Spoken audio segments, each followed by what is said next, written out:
asking the question. See, I put it in English. Which one is that? Read that.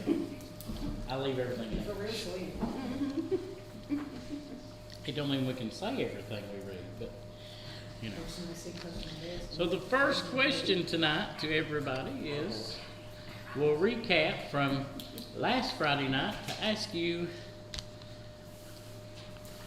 what you've read, what you've learned, what you've studied, what you ran across. Anybody have anything they would like to add?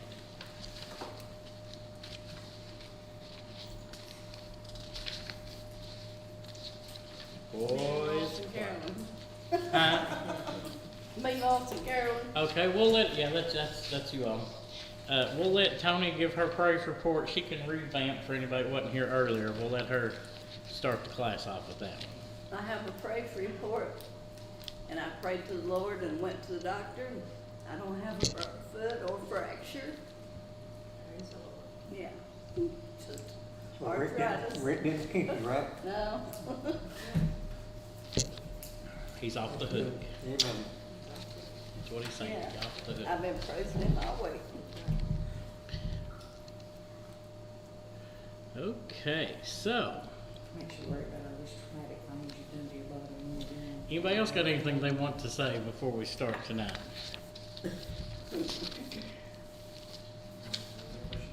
Anybody else have anything they want to say? Praise report, something they've studied. We'll take prayer request up at the end. Thankful Josh is with us tonight. I just took a little ride yesterday. He had our plane. Him and I. You don't have much of a choice when people pull out and go across 4 lanes of traffic in the middle of the rain. Traffic ain't got nowhere to go. So we just go wherever the car takes us. Okay, now, let's go on. This question is leading up to some other things we're going to cover tonight, but is anybody in the room,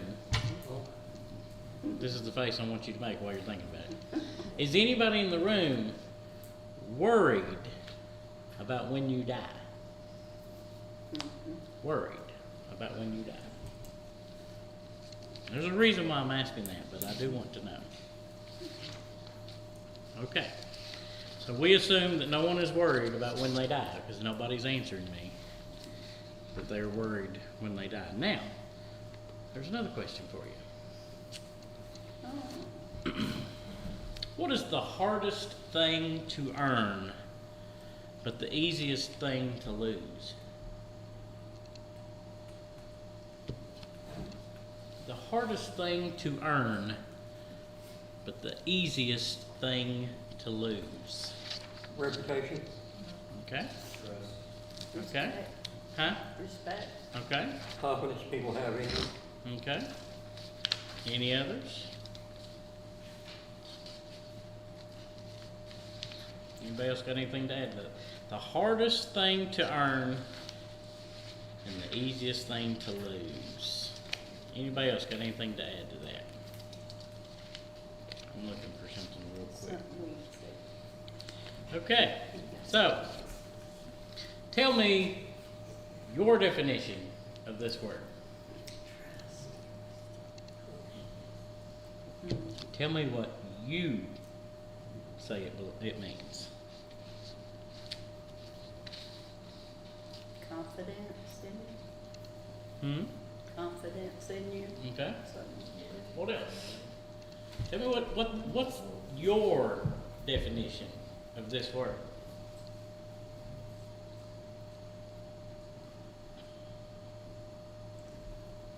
Knowing something's true.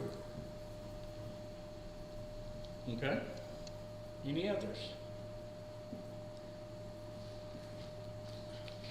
You've been tried and tested before. Okay. Any others? If we look at the breakdown of this word, and we're going to look at it for just a second, but if we look at this word and what it means, the first item on the list is confidence, a reliance or resting of the mind on the integrity, veracity, justice, friendship, or other sound principle of another person. He or that which is the ground of confidence. Charge received in confidence, that which is committed to one's care. Then we go on to see credit given without examination. Let me say that one again. Credit given without examination. Credit on promise of payment, actual or implied, as to take purchased goods on trust. Something committed to a person's care for use or management, and for which an account must be rendered. Confidence, special reliance, state of him whom something is entrusted. Care management. Let me give you one more thing to mention on this while we're looking at this. I want you to see that by the Bible dictionary reference that I use, this is how many times trust and the word derivatively is in the Bible. Okay? This is in the Bible. These derivatives of the word trust is in there, as you see, this many times. Just take note of that. You might want to just jot that number down. We're going to use it in a minute. You don't have to add these up real quick. Brenda's so good at math, she done knows the total. So, anybody that wants to write that down, you're welcome to. So, there's a few things tonight that I'm going to give us to start to think about when we look at the word trust. This is the first word we're looking at for the next word that we study also. So, there's a few things that we as humans on this earth struggle with. And one of the worst things that we struggle with in regards to the word trust is a few specific examples I'm going to use. These are some of the top specific examples. This is an interesting one right here.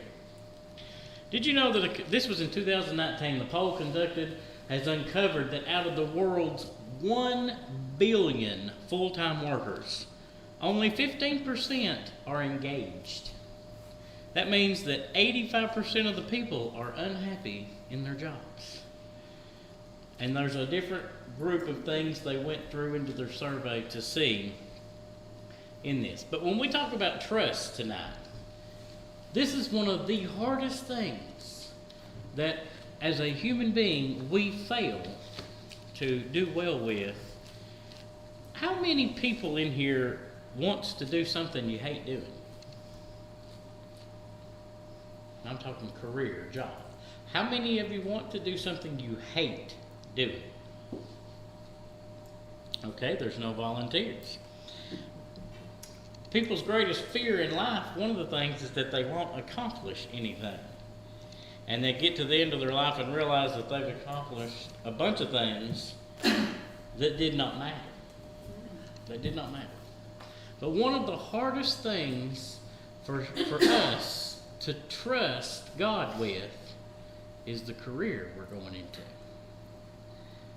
We see all the obstacles of a job, all the good of the job, the possible bads of the job, the schedule, the pay, all these things we see and learn and know. But the hardest problem we have is to trust God with what career we're supposed to. This is one of the hardest things when we're trusting, when the word trust. Well, we go to one of the very, very common verses just for a second. We've used this in the last couple of weeks, but I'll give it to you back. Your famous verse here, Proverbs 3:5. Trust in the Lord with all your heart, lean not on your own understanding, in all thy ways acknowledge him, and he shall direct thy paths. How big of a decision is it what you do with your life? How big of a decision is it of what you do with your life? Well, if you gotta go into so many years of college for it, Mm-hmm. before you can get started and go into it. Okay. Big. Okay. So big decision. Yeah. Big decision period is something that's going to drive you and direct you in what you do in your life. One of the things that we fail to do when we like to quote this famous verse, Proverbs 3:5, trust in the Lord with all your heart, lean not on your own understanding, and in all thy ways acknowledge him, and he'll do what? Direct. And in other words, He's going to make that path what? Right. Straight. He's going to make the path straight. Now, I'll give an example here. How long did you work at General Motors? A little over 35 years. Rick, how long was you at Ford? 32 and a half. 32 and a half. All right, so just those two examples right there. That has taken up, for Roger, that's took up about a quarter of his life. And for Rick, it's took up almost half. Okay? But we see in the years of their age that took up a really big chunk of time. Now, how many hours a week did you all normally work? At least 40. Okay. You Well, worked overtime. A lot of time, What? overtime. Overtime? 9 hour days. 9 6 hour days a days. week. 6 days a week. Rick, how many hours did you have? What was a work week? Yeah, the last 10 years is about 60 hours a week. 60 hours a week. For the last how many? 10 years. 10 years. That was before Kroger's. Don't count Kroger's yet. No, We're just doing Ford right now. Right. 60 hours a week. How much time does that take away from you to be at home? How much time does that take away that you can't go do something with your family? How much time does that take away from you that you can't mow the yard because it's dark when you get to the house? And somebody will say, Roger will say, well, my mower has headlights. But, you know, how much time did that take away from you doing something else that you might have rather have done? Take up quite a bit of time? Well, it's 6 days a week, so you didn't do nothing else those 6 days, did you? Went to work and come home? Mhm. You didn't go nowhere while you was at work. You didn't decide in the middle of the job, well, I'm just going to go down to Penny's and see what's on sale, you know? So that's a pretty big decision that whatever you're going to tie that much time and effort up with as your career path, that's a pretty big deal in life. And if we learn to make God the priority first and not a passing thought, as we'll call it, then He's going to make the path straight. He's going to direct the path that you're going down as a career choice. And all of those things that we look at, we have to get in our mind, you were created for a what? Purpose. And with the purpose, for a purpose, we see that there's something that you really enjoy doing and you do really well and you know that it makes a difference, then that is very well likely a direction that God can call you into doing. And we see one of the very things, and I'll use this verse a few times tonight, but one of the things that He tells them in Matthew chapter 6 is that you are to lay up for yourself treasures where? Heaven. In heaven. Is that supposed to be first place that we're supposed to lay them up? Priority? Yeah. Yeah, because nor moth nor rust does corrupt, where thieves do not break through or steal. For what? What's the rest of that? For where your Treasure is, that's where your heart be also. your heart will be also. So if God's going to make my path straight, because I'm going to trust, then He has to be priority. All right, let's go to another one. All right, here's another one. This is a big one that we see. So then we see in this example, one of the things that that we go through life, and for those that's raised a child, how hard is it to trust God with your child? Now think about that for a moment. One of the very things I hear people all the time, and especially in the emergency room, it's more there than anywhere. I've heard people say all the time, Lord, if I could take this pain away from them, I'd take it. Lord, if I could just do anything to make this go away, I'd do it. You know, the instance of that child, they would do anything possible to deal with or deal with whatever it is. But how easy is it to trust God with your child? Okay, let me give you some perspective here since we're talking about the word trust. That don't sound so easy, but let me give you some examples. We said in the last couple weeks, in one of the Bible verses I quoted that we read, that He said that He knew you before what? Before you're formed and All right, before the foundations of the world, before you were formed into the belly, I knew you. Well, if God knew the baby that you've had, your child, if He knew it and loved it before it was ever brought to this earth, why do we have such a hard time trusting Him now with our child, who He brought to this earth? Then the second thought I'm going to give you on that word trust about a child is, who loves them more, you or God? All day long. Why do we have such a hard time trusting? You know, a focus with the child, parents, this is something a lot of parents don't think about, but do you know that you really transition parenting after a child gets a certain age? Your role is going to change, and I put this up here just to explain it so you could see it more clearly, that your role is going to move more from control to being the influence when they get older. When they move out of the house and they live on their own, you can't control what they do, but you can influence it. You can influence it. When do we influence what the child does? When do we influence? When do we become the influence for what the child does? What they see and know, right from wrong. Choices that they make. When are we giving that input as an influence? When does that begin? From the start. Huh? From the start. From the very beginning. But although as a child you are more of a control figure, as a child ages, you think about it, you become transitioning from control to influence, because you can't control them once they get any older and they leave your house. All right, let's go to another one. When we talk about trusting God with things, here's another one people really have trouble trusting with. Guess what this one is? I'll let you look at some statistics for a minute.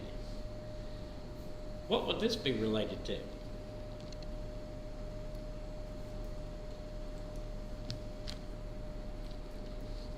One of the most out of control area of people's lives is what?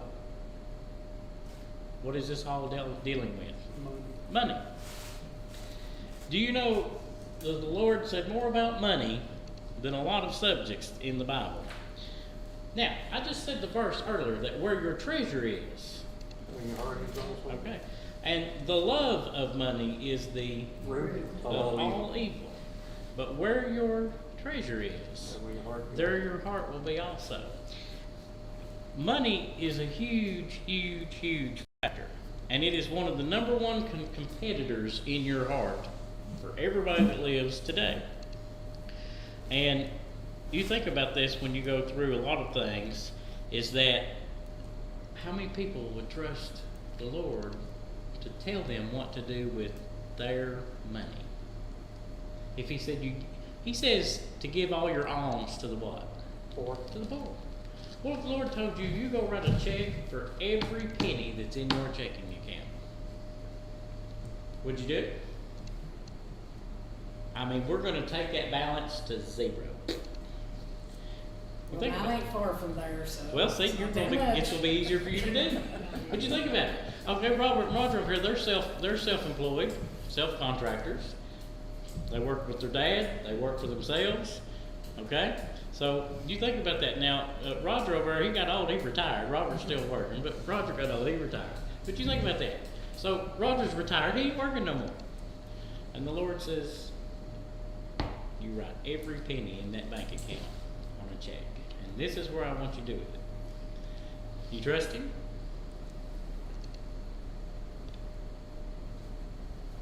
Just think about that for a minute. Boy, Roger's having trouble over here for a minute. First question is, what are you talking about? That's when you say, try the spirits. We need to know. But you think about it. How much are we supposed to trust him here? Completely. With what? Everything. And how much is that in the bank account? How much of your bank account does that include? All of it. Now you think about that for a minute. And we're talking about the word trust. So now that I've got your attention, because that one always grabs everybody, I'll let you see a few more statistics. And we're horrible with money. This is the top reasons people can't deal. Upgrading functioning items to the newest model. That's Lois. Lois has went through more iPhones than they've made. Ain't she, Roger? Quite a few. Yeah. And sometimes they can't even figure out what she's done to it. Can they? That's true. So, but you know, all these reasons overpriced beverages, not comparing prices, name brand when generic is comparable, overpaying for service. All these things that people are most common to do to waste money. But in the same perspective, we're so bad at it. We're horrible managing money in America. We're one of the worst countries at managing money, as you'll ever see statistics tell us. But technically speaking, when we get right down on the wire, we are to trust the Lord with what? All your heart. Well, when we come right down to the wire and we say that, if tomorrow he says, you go empty it and you take it down to the homeless shelter. Now there's people that's done this. I mean, you can look up record and statements and visuals of people, and I don't read up on all the fast history unless they wrote it in a book or something like that I'm reading. I've not looked up what happens to them afterward. But do you trust the Lord enough to do what he tells you? That's the first question tonight to think about. And then the next question comes up to, when we get that answer and chew on it for a while, is this question. I'm going to ask you another question right quick. Will we believe what God says regardless of how we feel? Because if you don't trust him to give all your money up, or give whatever he tells you to give up, if you don't trust him enough there, then will you believe what he says regardless of how you feel? Because you now got your own self in the way, and your feelings of what you feel about the situation, you've got it in the way of what God may tell you to do. Do you trust that?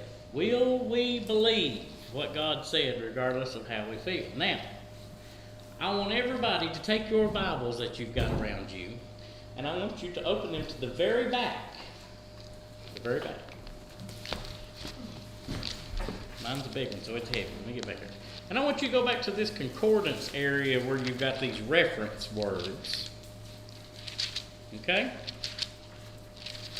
Where you see this huge list of reference words in the concordance. And I want you to tell me if you can find this word.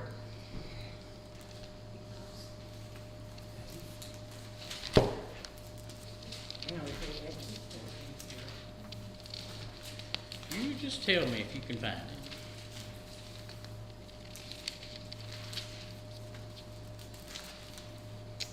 Look, see if it's in there. Anybody? Mine don't. Not mine. Anybody got it, Ginger? No? Robert, Roger, anybody got it? You got it? Is this word in your Bible concordance? Anybody see it? Okay. Since we're not finding it, tell me what this word means. What's your definition of this word? I've done got insurance and confidence and these other definitions of the word trust. Now what's this word mean? You're about to give a reason. Huh? You're about to give a reason. Okay. Anybody else got a definition on this word? What do you think this word means? Well, if you're in the classroom, it means a lie is about to follow. But a lie's about to fall? Yeah. Could So be. you've got to miss your class because. Yeah.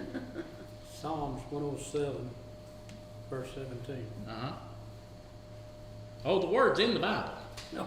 I just want to know if the concordance in any Bible in this room has the word. But hold on to that, Rick. We'll need that in a minute. Hold on to that. Anybody? Okay. Now let's look at the definition of this word for a moment. By a cause, or by the cause, on this account, for the cause, which is explained in the next proposition, for the reason next explained. Anybody want to explain that? Okay. So we're going to use this definition in just a moment, but it Confuciusly is written as the way the Bible Dictionary does. Here's one of the keys I want us to know. Somebody tell me, when you wrote down earlier the word trust, how many times was it in the Bible? 199. Okay. And what'd you have, Tony? 134. 4? Yeah, that was the first word. Then all the additionals. Math teacher over here. Oh, yeah. She's math in there. 101. 199. How many times is this word in the Bible? Well, look at it now.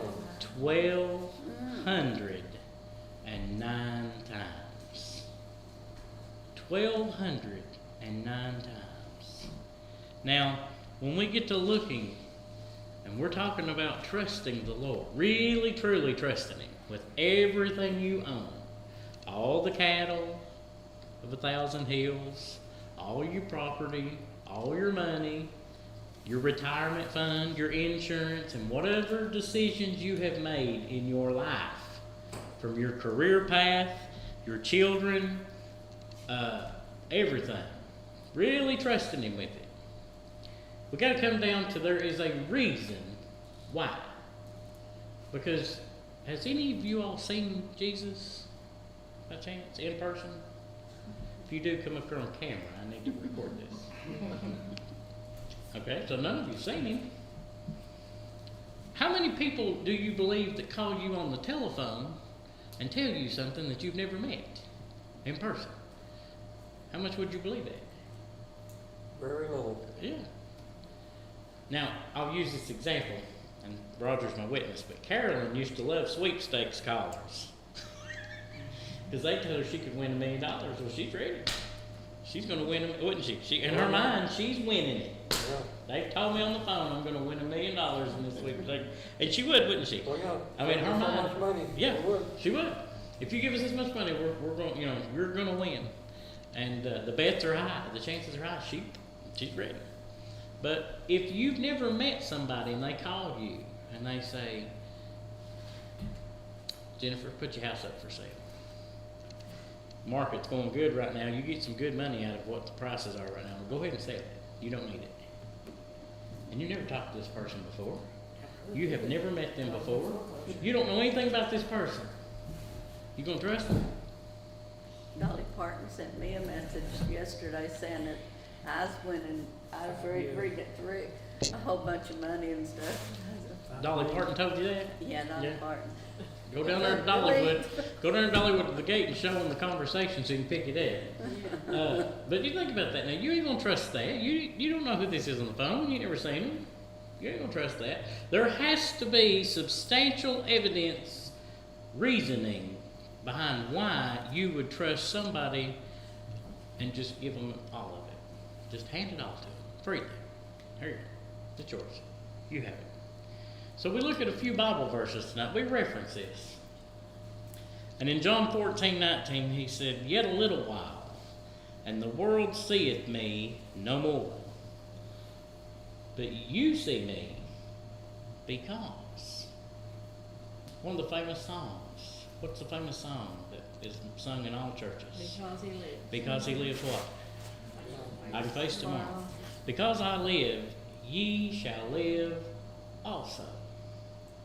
Because. Okay, well, that looks good. Let's look at another one. 1 John 4. Hereby know we that we dwell in Him, and He in us, because.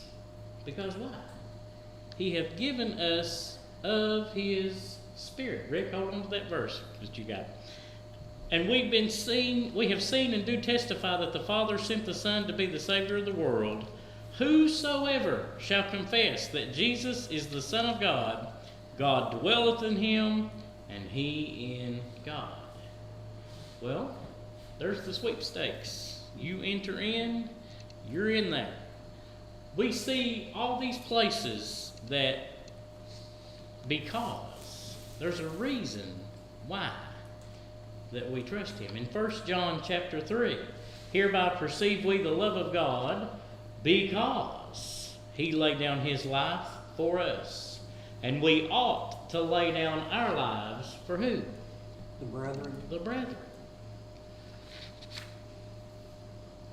He that lays down his life, he that loses his life shall what?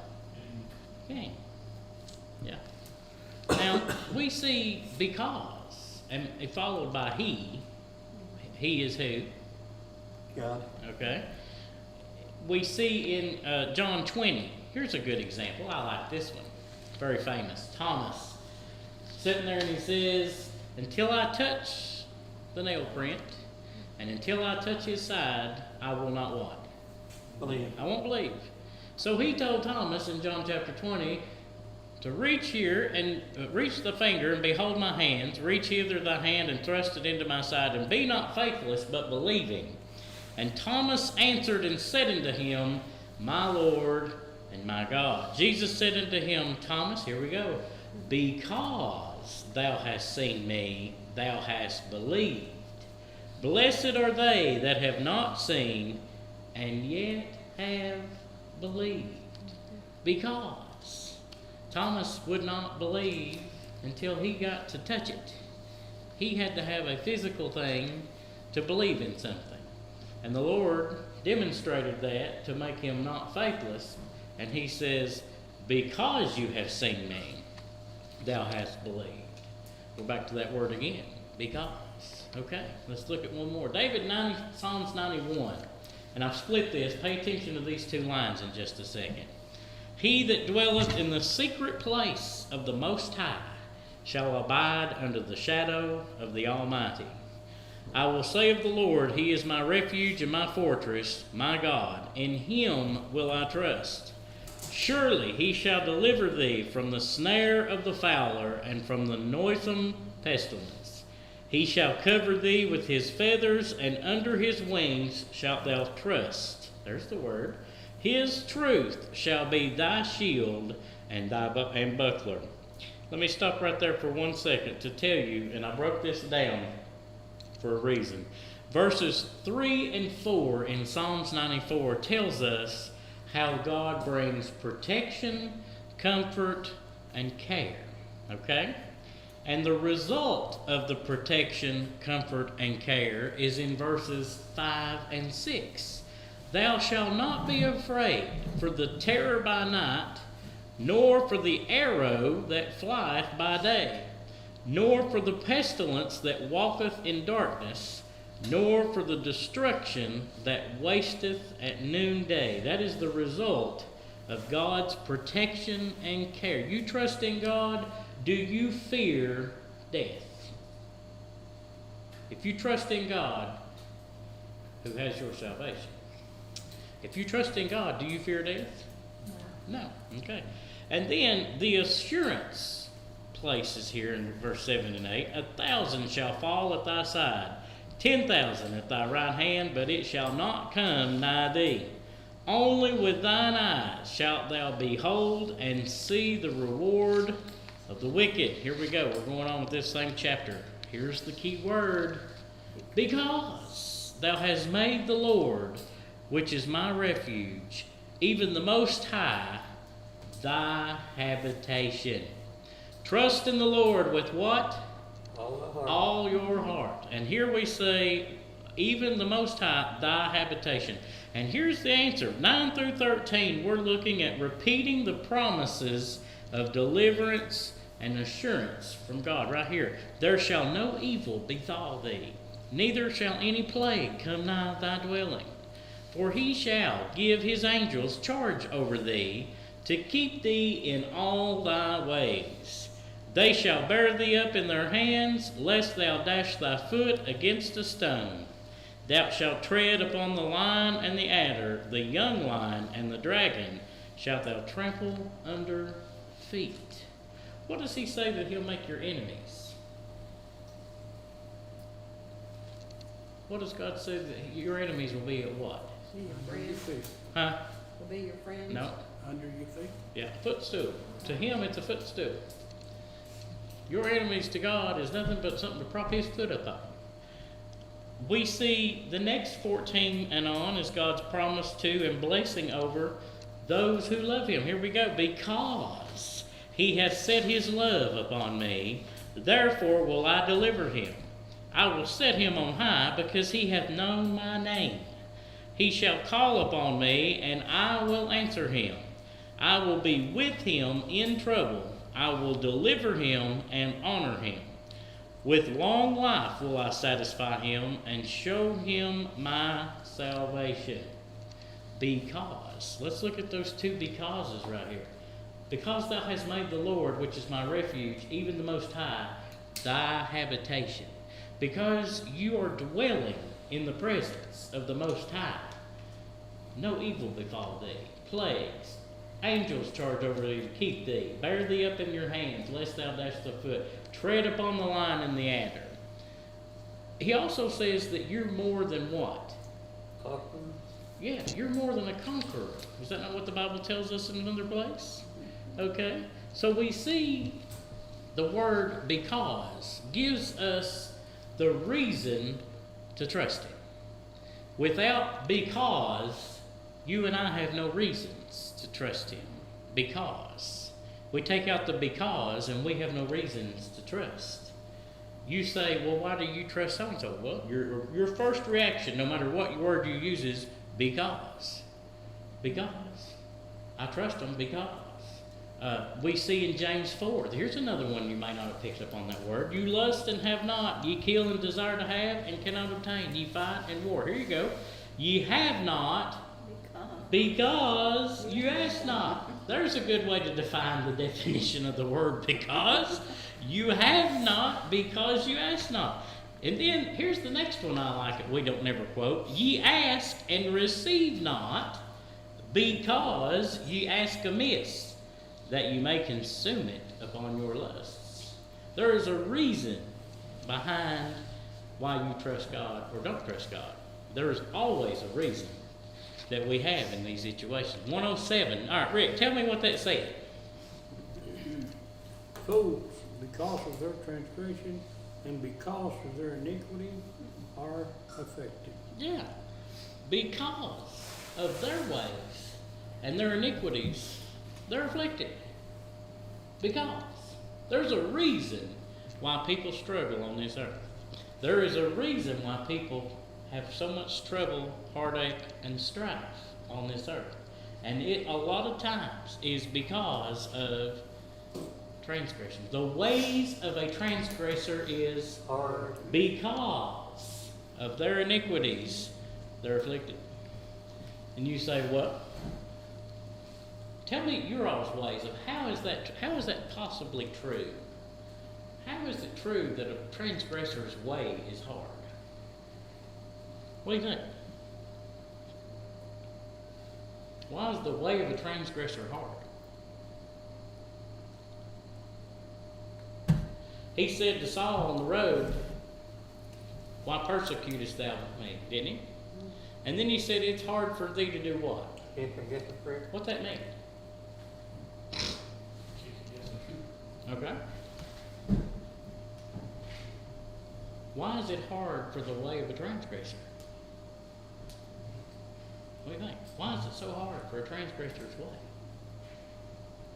Because they want to do it their way. They may not. See future on top of this. Okay, so they don't trust. There's no trust there, or they're not trusting in Him.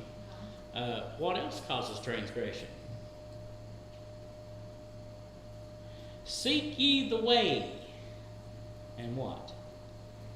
Seek out the old paths, and when you find it, walk therein. Transgressing ain't walking in God's path. Trusting in the Lord with all your heart, lean not on your own understanding. In all those ways acknowledge Him, and He shall direct thy path. If God's not directing our path, we're not trusting. Okay?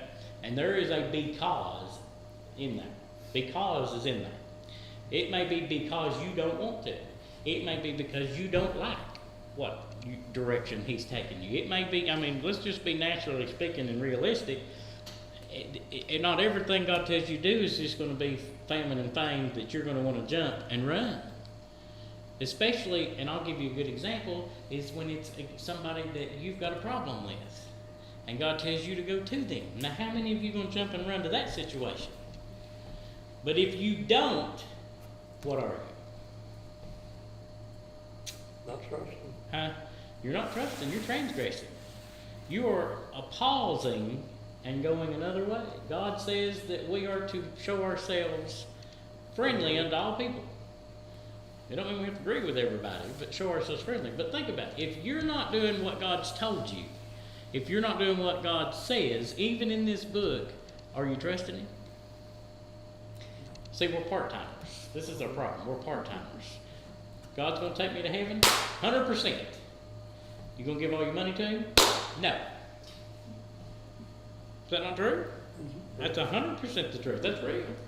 You know, he says, Ginger, go down the road and give that man your car. He needs it. Ginger's immediate reaction is, I got to be able to get to the grocery store. That's an easy example, ain't it? My reaction would be, well, what are you gonna provide me with? So see, she's trading it. She's trading it for something else. She's bargaining. But you think about it, that's us. We're part-timers. If God says, I'll bless you 70 times 7, yep, I'll bring the barrel. God says, but first you got to do this. Nope, can't do that. I mean, that's where we're at. That's where the trust problem comes in, ain't it? God never gave anybody something without instruction. The blind man had to get down the steps to the pool, right? If he didn't go and he says, I don't want to do it, I'm blind, I might break my neck, what would not have happened? He'd still be blind. Everybody agree with that? Okay. The pool of Bethesda, what happened there? All them people laid around the water waiting for the water to move, right? What happened down there? What's the story there? First one, Huh? first one that stepped in when he was healed. Okay. Lame man at the gate. Peter, James, and John comes up to the gate. He begs them of some change. He wants some pocket change. He's rattling the cup, begging for change. And they said, Silver and gold have I none, but.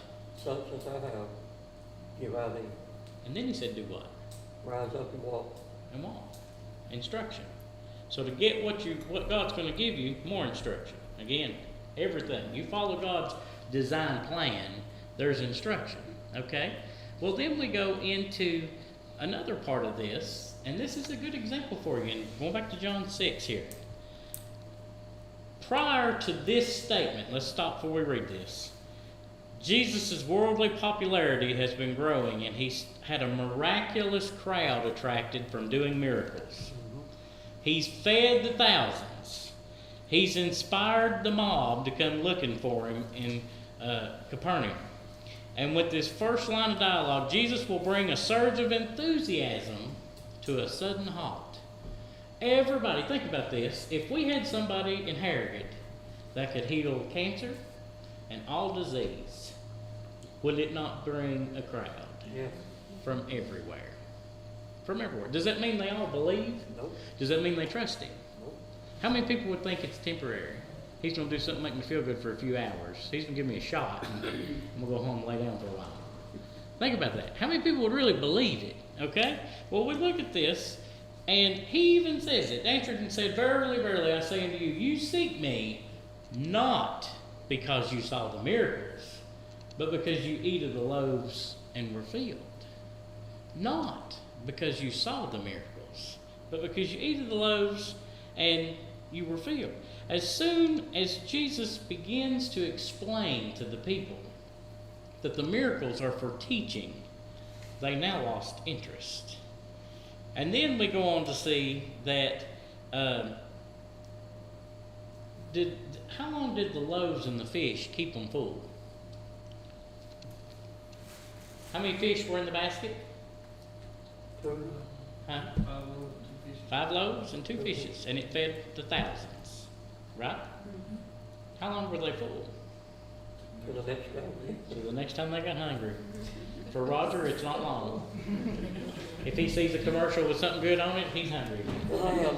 But think about that now for a minute. Jesus just turned 5 loaves and 2 fishes into something that fed thousands. And it didn't last. It faded away. Even though he made it right there in front of them. And it fed them all.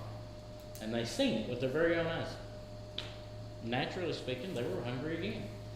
It was like eating a salad. It just don't last long. I mean, seriously, that's the truth of this very thing that the Lord is telling them here. And his purpose, all the purpose, not only stalls the crowd, but it starts making them mad. If you read John chapter 6, you'll see that they get angry and they start turning their back on him. All of them run to him to show up to see the miracles, and then when he calls them out on why they're really there, they get mad and turn their back.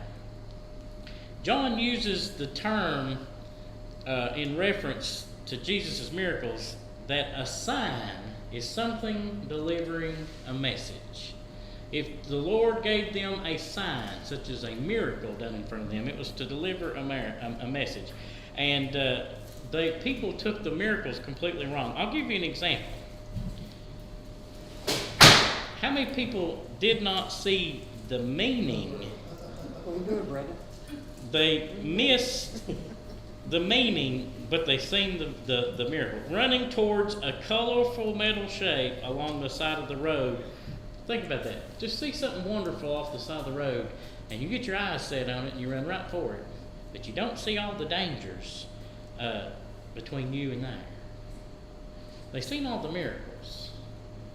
Now think about that for a moment. How many people seen the Lord heal leprosy, the blind, the dumb, the lame, the deaf, the people who couldn't talk? He healed all that. And think about the thousands that seen that, but never one time grasped what figure of authority could do that. Think about that. Everybody's saying, Lord, go down there to the hospital and get everybody you can get out of there and bring them up here. Let's bring everybody out of the hospitals up here right now. We got to get all these people fixed. Was that any part of the reason the Lord performed the miracle? Zero. Think about that for a minute. He came to this earth to do what? Seeing the saved them that were lost. That were lost. And if it didn't get nobody's attention, that if he can heal you of a disease like that, can take a person paralyzed from the waist down and have them instantly walking like they walked all their life.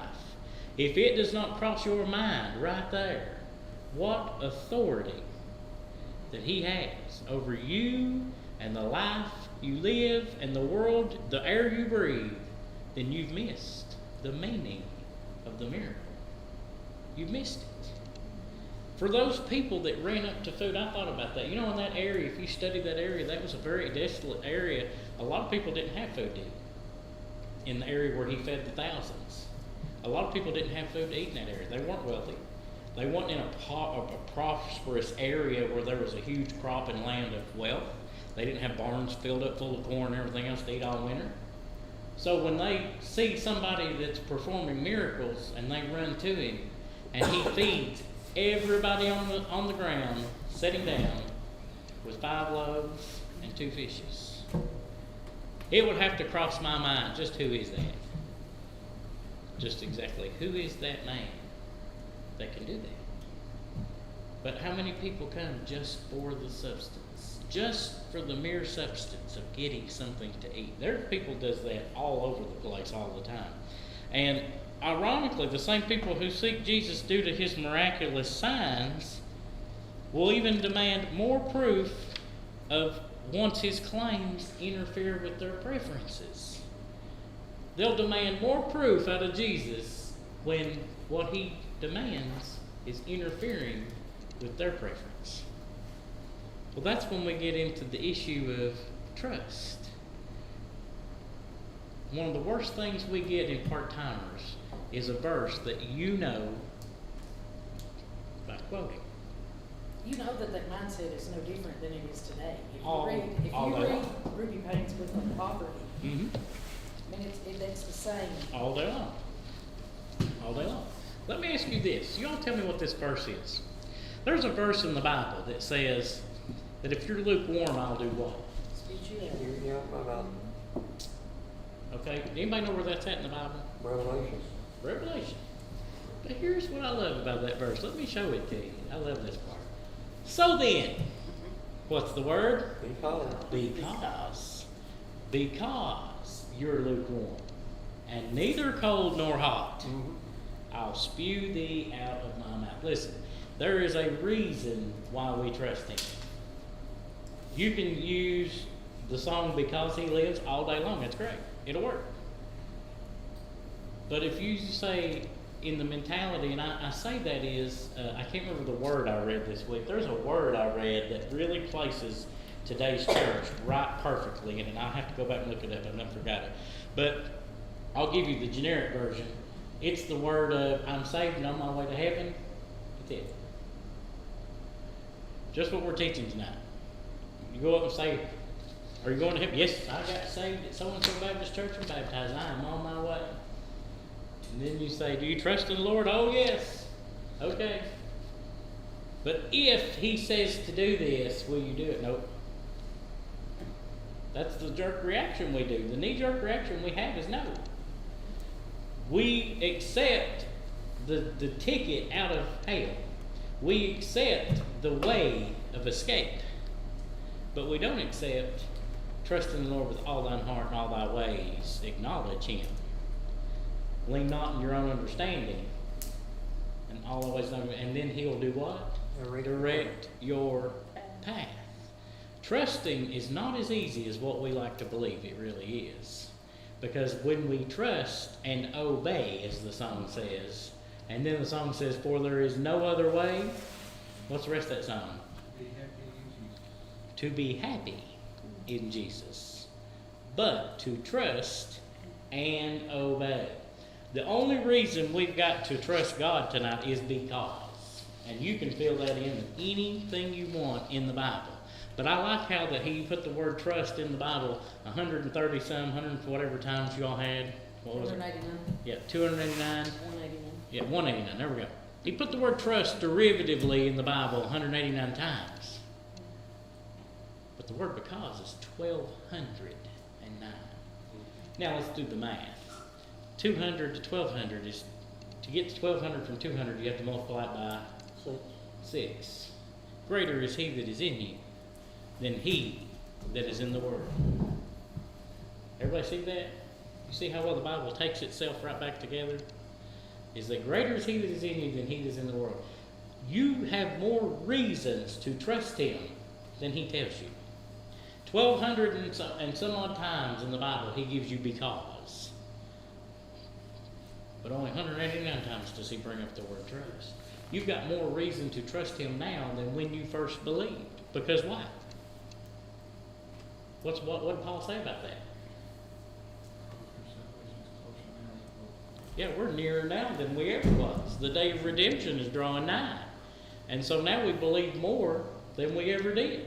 If you ever thought in yourselves to look around at the way things are going in this world, and I call them the revelators are the ones that can mark you down to, oh yeah, we're close to drawing this thing up. You just look over here at what so-and-so's doing. You know, the day at church, somebody brought up Israel. You know, was it Sunday? Somebody brought up something about Israel and what they're doing and all that. But the problem with that is that I go back to is, yes, you are supposed to know the signs. Yes, you are supposed to be able to recognize the times. Yes, time is at hand. But then at the same time, he says that I come at an hour that man knoweth not. So he still could come on the solar eclipse like I had people thinking the day in the ER. I had people in the ER thinking he was coming back that day. And our doctor at work with us that day, he said, that's wonderful. And she said, why? He said, because I don't have to do your paperwork. Just like that. And he turned around and looked at me and he said, she may still be here, but I'm not. Just like that. That's all he said, and he went on. But, you know, some people really thought because the sign. Well, if you trusted him, does it matter? Who cares? I mean, I like science and I like seeing it. You know, that was a neat thing to go out and see. There'll be a bunch of us blind afterward, but that's okay. But you think about it. I mean, you know, there's nothing wrong. And you tell me one other way. I put this on Facebook that if you think that the eclipse, the sun and the moon are so amazing, then maybe you should meet the Creator. You should meet the Maker that made the sun and the stars and the moon. That theory goes back to me of trusting all day long. But what about everybody on the earth that didn't get that eclipse because... It wasn't in totality view. Yeah. They didn't get that sign. And not everybody that says, Lord, Lord, is going to enter in the gate. But think about it. You've been surprised though, if you Huh? Well, you've been surprised. I just wouldn't have to do no more paperwork. We would all have been going. But in our minds, you think about this, when we get right down to trust and we take the things that people on this earth have the hardest time trusting and dealing with, and we say money, career, children, those major dependent decisions, and then we take them very things and hand them to God, we got the same problem. We got the same problem as the world does. Because when it comes right down to it, the realistic terms here, the reality is we're not going to give it to God anyway. Some of us are not going to do it. If he said write a check and put that bank account at zero, I know and you know, realistically, some aren't going to do that. Some will, but some aren't going to. Is that not the truth? It is. So we part-time it. We take the good, we don't take the bad. If we think it doesn't please our mind and our heart, if we think it doesn't benefit us, we are not going to jump and run to it. Answer this for yourselves. Now let's go back to the thought of the people that's got in their mind, I'm saved, I'm on my way to heaven, we're good. That's it. That's also the same thing you see in the churches today that go to a church that is all what we call what? Dead. That too, but what do we call it? Tickling the ear. Tickling of the ears. And we refer to that as those that preach on nothing but prosperity. The prosperity preacher. And that's great. The Bible speaks of it. But if you have no preaching on sin, if you have no teaching on the way, if you have no Bible teaching on anything else but prosperity, then all you see is I'm saved and I'm on my way to go. How you going to trust him? Because he lives, I can face tomorrow. Well, that's funny because in Matthew, the Lord told him in red letters that you're not to take no thought about that. What you going to eat? Roger. What you going to wear? You ain't even supposed to be thinking about what you got stored up anywhere. Because you're supposed to lay your treasures up in heaven. Not here, where the moth and the rust eat it, but in heaven. If you trust the Lord with what he's gave you, you don't have to worry about it. That sounds like a prosperity preacher right there, doesn't it? If you give it all to God, it's his anyway, but if you give it all to God, you don't even have to worry about it anyway. Do you think for a moment, God, well, I'll just say this, it's been said in Sunday school the last few weeks, Roger said it, Robert said it, and Steve's even preached on it, that even in the Bible he says that he's never seen what? Begging for bread. Righteous. He's never seen the righteous forsaken or his seed begging for bread. So we're not without want, as the Bible says. And forsaken means what? What's the Bible say about forsaken? What's that word mean? What's another word for forsaken? Turn away. Abandoned. Abandon. Yeah. Abandoned. If you give it all to God, you've never seen the righteous forsaken or begging for bread. They're not out there on the hills getting fed up and going to be hungry in just a little while. They're not going to find themselves wanting for nothing. That's Bible. That's Bible. But it all comes down to the wire of, do we trust him? And there's a because, whether it's his reason or yours. Now that's honest to God, the answer right there. Because you want to or you don't. Because you believe or you don't. Because you trust or you don't. That's the whole thing behind it. But when I got to studying on the word trust, when this first came to me, and I went and looked up because most people aren't going to trust anything without a reason. Go back to the car wreck yesterday. Most people, how many of you all buy a car based off safety rating? Well, we know that I didn't. We know that you did. But you think about it. How many of you all actually bought your vehicle based off its safety rating? Huh? Okay, Ginger went off looks. So, but you think about that. If I'm going to get in it, go 70 miles an hour, well, Roger and Robert go 30 miles at 60 miles an hour if they run the speed limit. If I'm going to run through there and at any time a bear can jump out on the highway without any time for me to respond and hit the sucker, wouldn't I want to be in the safest vehicle possible? I would, wouldn't I? But I didn't look for it when I went and bought it. That's odd, isn't it? If you're gonna, You can't afford it. Okay, the safest one you can afford. But you think about all these things we trust. You trust the vehicle you're in now to get you back and forth, and if something happened, you trust that the airbags would deploy. How many of y'all know that you've got airbags in your side posts? Do y'all know? Did your vehicle have it in the side posts? Some do, some don't. Yeah, some do, some don't. Some of them's got them in the dash and the sides and the seats behind you. It's going to crush you like a balloon. I mean, you're going to be one big bruise when it goes off. But you think about it, you want the safest vehicle. But most people don't even look at the crash rating, the safety features of a vehicle when they buy It's one. those little smart cars. You're literally in a roller Yeah, cage. yeah. But you think about that, but we trust it. The tires, this is No, one of the you're big not ones I saying get that. on. You know, people in Big America, trucks on the, those America, frames, the study said that people buy tires the cheapest they can find. Whatever is the cheapest tire they can buy, they'll put on the vehicle. What's the number one cause for wrecks? Tires. Your tires Yeah, fail. not me. Your tire tread, your failing tire tread. Virginia, if they still do it, The cheapest fix. inspect the tread on your tire how often?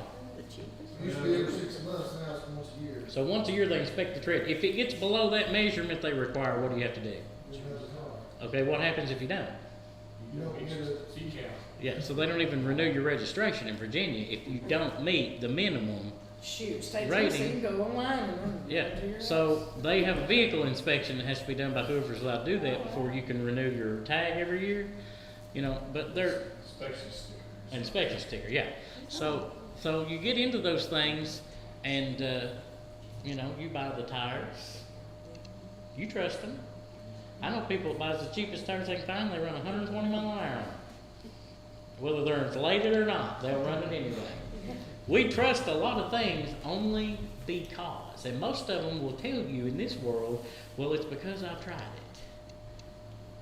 They would say, don't do drugs. Why? Well, because I've tried it. Don't drink alcohol. Why? Because I've tried it.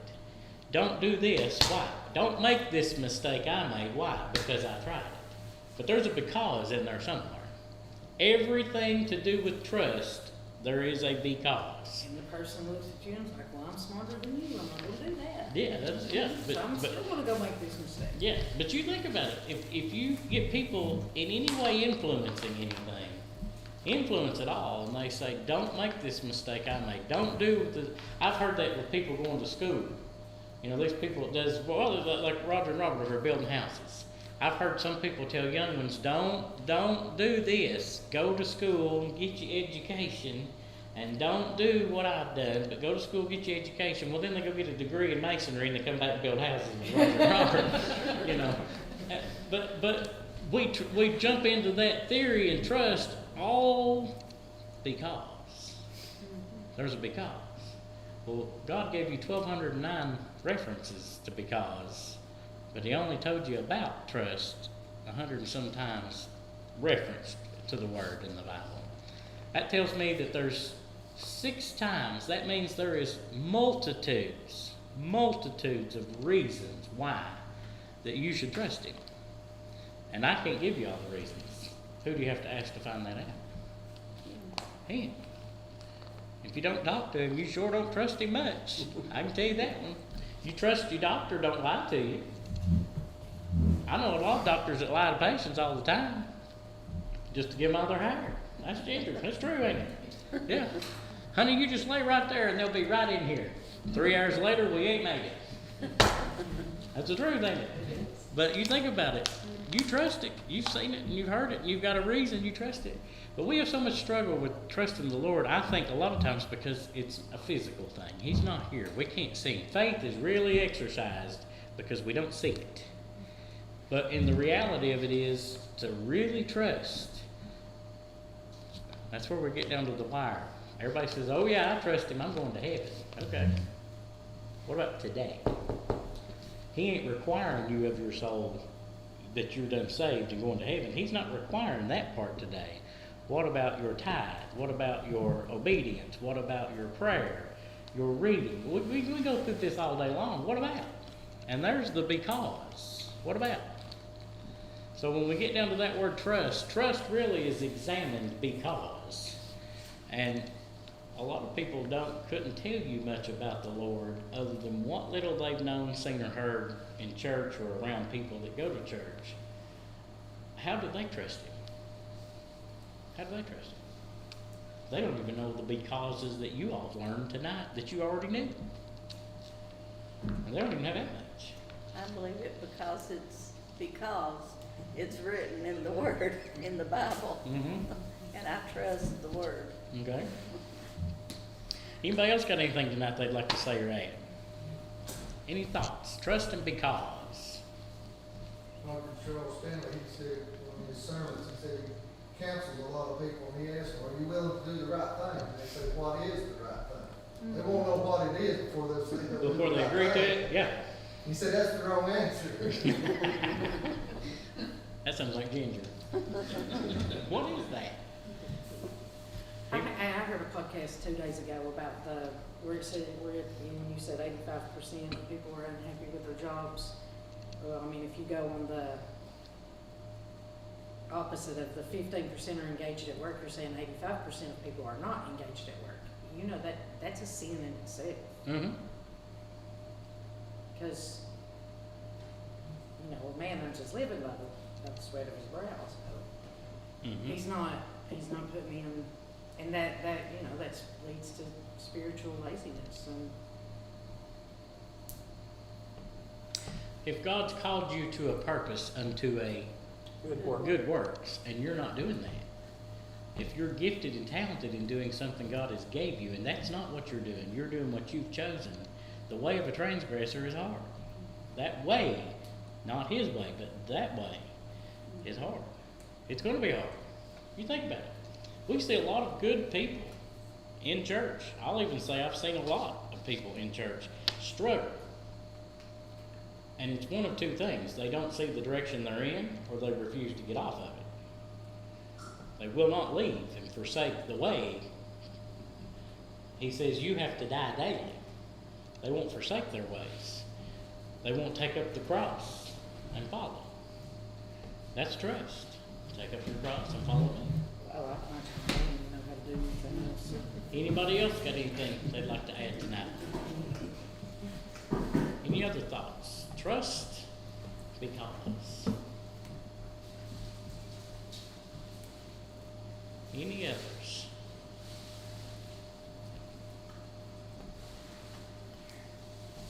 Y'all are being awful quiet. It leads to a lot of other problems if you're, Huh? that leads to a lot of other problems if you're unhappy with your, Oh, yeah. if you're unhappy with Yeah. it's a third of your life. That's it. It will affect you. At least it's a third of your life. Every bit of it. I did in-home care and I love it. I love my I job. was called to do it. Yeah. Them kids are. It's something to abstract your mind. It all ties together, but sometimes we don't see the picture. And when he called them out in the miracles, I always thought about that as if you sit there and seen them heal the blind, how many people would just run up and say, look at this leg. Can you fix this? I've got a toe that ain't straight. Can you line that out for me? That's what people would do. They do it at the hospital. They want stuff fixed that you know and I know we ain't fixing. It ain't even our field of specialty. You know, and they'll come in, and then Ginger knows this, they'll come in and ask for stuff that's just not even, they'll ask the eye doctor if he can do something about their foot. You know, that's the reality of it, that's the truth. But the same thing with Lord performing miracles. I can just imagine how many people in this area right here, if the Lord set a booth up at Jonesville Walmart, how many of them would come up to him and say, I want you to look at this right here. The doctors ain't been able to fix this yet. They can't figure out what's wrong with me. Can you fix it? And not one time was that the reason, the purpose behind why he was doing that. Although I believe that for the good of the people, he was willing to heal them. But he also, if you noticed, even when the one went to the pool and he came back and they said, they even questioned about his parents, why he was blind. They questioned all these things. What was the reason? When he gave the reason of who was it, he said what? He said, all I know is I was blind, but now I see him. He said, this man Jesus does. He said, I didn't see him or nothing. He told me to go and be. Okay. And he told Thomas that blessed are them who have not seen and believe. You see how much easier it is to trust in something. It's hard. Hope. We hope for things that are not seen. We hope and trust in things that we have not seen. But you see tonight how much it takes to do it. It also swings the other way, you know, about faith. People with great faith, they was looking for faith. Just like in Paul, and the Bible says that people were lined up that even the shadow Yeah. might shadow them when they believed that he would heal. Mm-hmm. Yeah, They were truly looking for a miracle. yeah. And there's nothing wrong in that even today. I believe as a child of God, if you went to God looking for a miracle, you really had something wrong with it. There's no wrong in that. But if you don't know Him, you've got no hope. And I'm not talking about your medical condition either. You're going to die. I don't care if you are healed. You're going to die. And when you do, you're going to need Him more then than you do now. You think about that. Raised, but He died. Yeah. They all died. That's what the point people miss with those miracles is that's wonderful. There's miracles happening every day. In Hebrews 13, he says that you even entertain angels unaware. You think about that.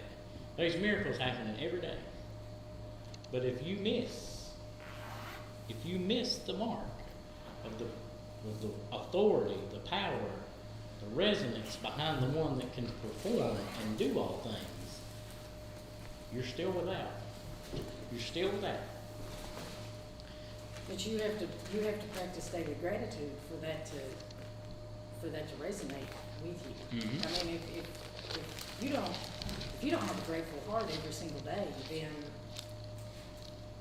one miracle or one healing or one encounter with the Lord that's not enough to sustain you unless you live with a grateful heart. Mm-hmm.